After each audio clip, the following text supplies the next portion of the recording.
Hello guys, இந்த வீடியோல heaven demon reborn மேன்மாவோட 14வது எபிசோட எக்ஸ்பிளனேஷன் தான் பார்க்க வரோம். மொத்தம் 13 எபிசோட எக்ஸ்பிளனேஷன் பார்க்காதவங்க நீங்க டிஸ்கிரிப்ஷன்ல கொடுத்துருக்கேன், போய் செக் பண்ணி பாருங்க. அதுக்கப்புறம் யாராச்சும் இந்த வீடியோக்கு லைக் பாடாம பார்த்துட்டு இருந்தீங்கன்னா மறக்காம லைக் போட்டு பாருங்க. அப்போ இந்த வீடியோ நிறைய பேர் ரெக்கமெண்ட் பண்ணும், எனக்கு வீடியோ போறக்கு ஒரு மோட்டிவேஷன் இருக்கும். போன சாப்டர்ஸ்ல நம்ம ஹீரோ அந்த ஃப்ளை பிளட் மாங்ஸை வந்துட்டு கொல்லலாம் அப்படின்னு சொல்லிட்டு அங்க வந்துட்டு போயிருப்பாங்க. அங்க பிளாக் வந்து ஸ்ட்ராங்கா இருக்கனால கடைசியா அவனோட விலங்கை வந்துட்டு கழட்டி இருந்திருப்பா. அதுக்கப்புறம் என்ன நடந்துச்சு அப்படின்ட்டு இந்த வீடியோல பார்க்கலாம்.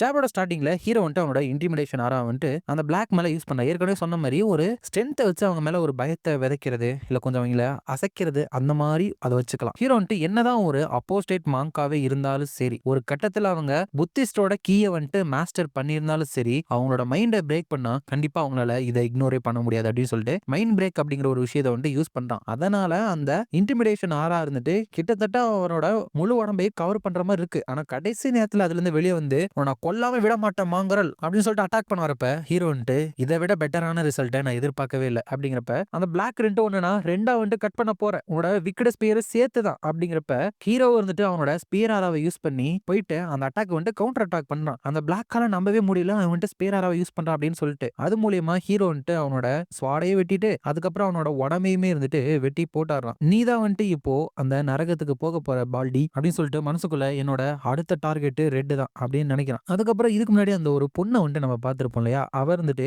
யாருக்கிட்டே ஒரு அட்டாக்கை வாங்கிட்டு பயங்கரமா அப்படியே கீழே வந்துட்டு விழுந்துடுறா தாங்க முடியாம. அப்ப இன்னொருத்தர் இருந்துட்டு கவலைப்படாத, நான் வந்துட்டு இப்ப போயிட்டு உனக்கு பதிலா அட்டாக் பண்றேன் அப்படிங்கிறப்ப அந்த பொண்ணு வந்துட்டு ஓகே அப்படின்னு சொல்லிட்டு மனசுக்குள்ள நான் வந்துட்டு இருக்கலையே எல்லோ தான் யங்க ஸ்டோன் அப்படின்னு கேள்விப்பட்டேன், பட் இவனும் வந்துட்டு இவ்வளவு ஸ்ட்ராங்கா இருக்கானே அப்படிங்கிறப்ப அந்த எல்லோ பெரிய குண்டை இருந்தால அவன் தான் இருந்துட்டு அங்க இருக்கிற எல்லாரோட அட்டாக்கையும் மாடு மாதிரி வாங்கிட்டு திருப்பி எல்லாத்தையுமே அட்டாக் பண்ணிக்கிட்டே இருக்கான். அதுக்கப்புறம் மறுபடியும் யாரை பார்த்து வரான், அந்த பொண்ணை பார்த்து தான் வந்து அட்டாக் பண்றான். இவ்வளவு வந்துட்டு எப்படியோ கஷ்டப்பட்டு பிளாக் பண்ணிட்டு இருக்கா. இவன் வந்துட்டு சரியான காஜ், இவன் எப்ப பார்த்தாலும் என்னோட செஸ்ட், என்னோட தைஸ், அதுக்கப்புறம் என்னோட பேக் அப்படின்னு அந்த இடத்த மட்டும் தான் அட்டாக் பண்ணிட்டு இருக்கான். உண்மையுமே இது எனக்கு ரொம்ப கிரீப்பிங்கா இருக்கு அப்படிங்கிறப்ப இதுக்கு முன்னாடி அவகிட்ட இனிமேல் நான் பாத்துக்கிறேன் அப்படின்னு சொல்லியிருப்பான்ல, அவன் வந்துட்டு ஹே குண்டா அப்படின்னு சொல்லிட்டு அட்டாக் பண்ண வரப்ப என்ன தைரியம் இருந்தா என்னோட இந்த ஹார்மோனியஸான இன் அண்ட் யங் என்லைட்மெண்ட்டை வந்துட்டு நீ இன்டராக்ட் பண்ணுவ, நான் வந்துட்டு அந்த புத்தா கூட கம்யூட் பண்ண ட்ரை பண்ணிட்டு இருக்க அப்படின்னு சொல்லிட்டு திருப்பி ஒரே அடிதான் அடிக்கிறான். அதுல அவன் போயிட்டு ஒரு இடத்துல இடிச்சு அப்படியே ரத்தத்தை கக்கி கீழே விழுந்துடுறான். இப்ப நம்ம வந்துட்டு புத்தா கூட கம்யூனிகேட் பண்ணலாமா, எங்கிட்ட ஓடி போகாத, சீக்கிரம் என் கூட வந்துட்டு என் கூட அப்படியே சேர்ந்து எம்பரஸ் ஆயிரு அப்படின்னு சொல்லிட்டு வரப்ப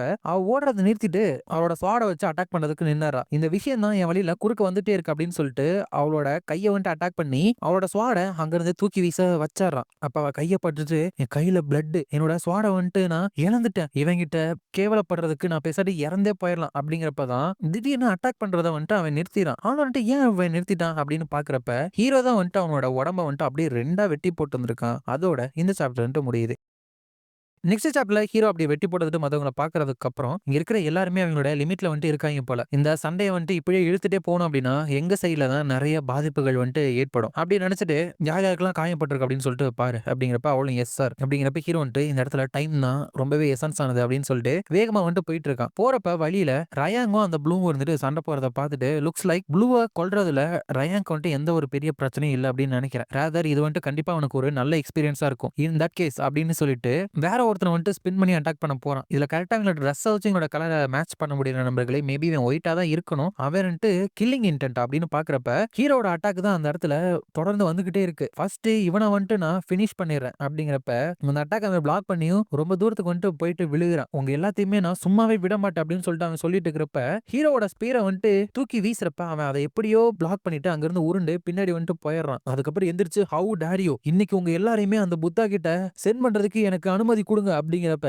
ஹீரோ இருந்துட்டு அவனை நிறைய இடத்துல வந்துட்டு வெட்டிட்டு ரொம்ப நீ கத்திக்கிட்டே இருக்க, வாயை வந்துட்டு மூடு அப்படின்னு சொல்லிட்டு அவனோட தலையை இருந்துட்டு அறுத்து அவனையுமே அந்த இடத்துல வந்துட்டு போட்டு தள்ளிறான். அதுக்கப்புறம் அங்க ரயாங்க இருந்துட்டு சக்சஸ்ஃபுல்லா அந்த ப்ளூவுமே இருந்துட்டு போட்டு தள்ளிறான். பரவாயில்லையே, அவனோட ஆப்போனண்ட்டை வந்துட்டு அவன் பினிஷ் பண்ணிட்டான் அப்படின்னு சொல்றான். அது ஒரு பிரிட்டி மச் இங்க இருக்கிற எல்லாத்தையுமே அவனுங்க போட்டு தள்ளிட்டாங்கன்னு நினைக்கிறேன். அதுக்கப்புறம் தான் ஒரு விஷயத்த வந்துட்டு சொல்றாங்க. சிவானோட மவுண்டைன் ரேஞ்சில் இன்ஃபினிட் பீக்ஸ் அப்படிங்கிற ஒரு இடம் வந்துட்டு இருக்கு. இந்த மவுண்டைன் ரேஞ்சோட இந்த பேருக்கு பின்னாடி ரெண்டு ஹிடனான மீனிங் வந்துட்டு வந்துட்டு இருக்கு. ஒண்ணு வந்துட்டு அங்க கிட்டத்தட்ட நியர்லி 1,00,000 டெமானிக் கல்ட்டோட மெம்பர்ஸ் வந்துட்டு இருக்காங்க. இன்னொன்னு அந்த இடத்துல ஆல்மோஸ்ட் 1,00,000 மவுண்டைனோட சிகரங்கள் வந்துட்டு இருக்கு அப்படின்னு சொல்லுவாங்க. அந்த உயரமான சிகரங்கள்லயே ஹைட்டான பீக் எது அப்படின்னா அதுதான் ஜெங்கிஸ் சோகுசு. அதுக்கு அர்த்தம் வந்துட்டு வெற்றியின் உச்சம் அப்படின்னு அர்த்தம். அந்த பீக்கை வந்துட்டு நம்ம பார்க்கும்போது அந்த ஹெவனையே இருந்துட்டு ரீச் பண்ற அளவுக்கு அது ஹைட்டா இருக்கிற மாதிரி இருக்கும். அந்த ஜெங்கிஸ் சோகுசுல ஒரு பிளேடு மாதிரியான ரொம்பவே அதிகமான காத்து வந்துட்டு வீசும். அதுவும் வருஷம் முழுக்க வீசிக்கிட்டே இருக்கும் அப்படின்னு சொல்லுவாங்க. அது மட்டும் இல்லாம வருஷம் முழுக்க அந்த இடத்துல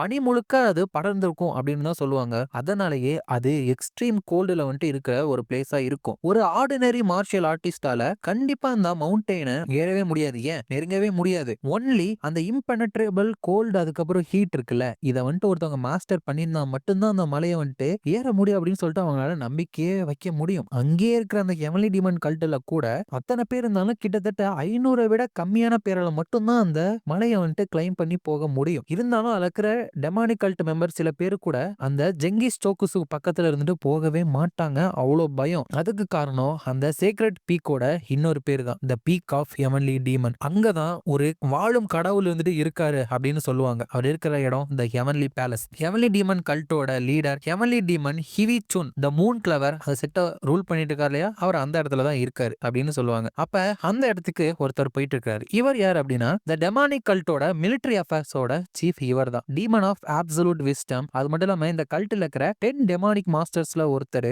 குவான்சிங் சாங். அப்ப அவர் அங்க போயிட்டு அப்படிங்கிறப்ப அங்க இருக்கிற ஒருத்தவங்க உள்ள வாங்க, மெஜஸ்டி இருந்துட்டு உங்களை பாக்குறதுக்காக பர்மிஷன் வந்துட்டு கொடுத்துட்டாரு அப்படிங்கிறப்ப அந்த சாங் இருந்துட்டு பார்த்து ரொம்ப நாள் ஆச்சுல மிட் நைட் ஃபிளவர் அப்படின்னு சொல்லிட்டு உள்ள போயிட்டு இருக்கப்ப அந்த இடமே இருந்துட்டு ரொம்ப பிரம்மாண்டமா ரொம்ப பெருசா வந்துட்டு இருக்கு. அப்ப அங்க இருக்கிற ஹெவன்லி டீமன் இருந்துட்டு சீஃப் ஆஃப் மிலிட்டரி அஃபேர்ஸ், எதுக்காக நீ இங்க வந்திருக்க அப்படிங்கிறப்ப அந்த சாங் இருந்துட்டு மை லார்ட் உங்களுக்காக அர்ஜென்ட்டான ரிப்போர்ட்ஸ் வந்துட்டு நான் கொண்டு வந்திருக்கேன் அப்படின்னு சொல்றாப்ல. அதோட இந்த சாப்டர் வந்துட்டு முடியுது. இந்த வீடியோ பிடிச்சிருந்தா மறக்காம லைக், ஷேர் அண்ட் சப்ஸ்கிரைப் பண்ணிருங்க. உங்களை நான் அடுத்த வீடியோல பார்க்குறேன்.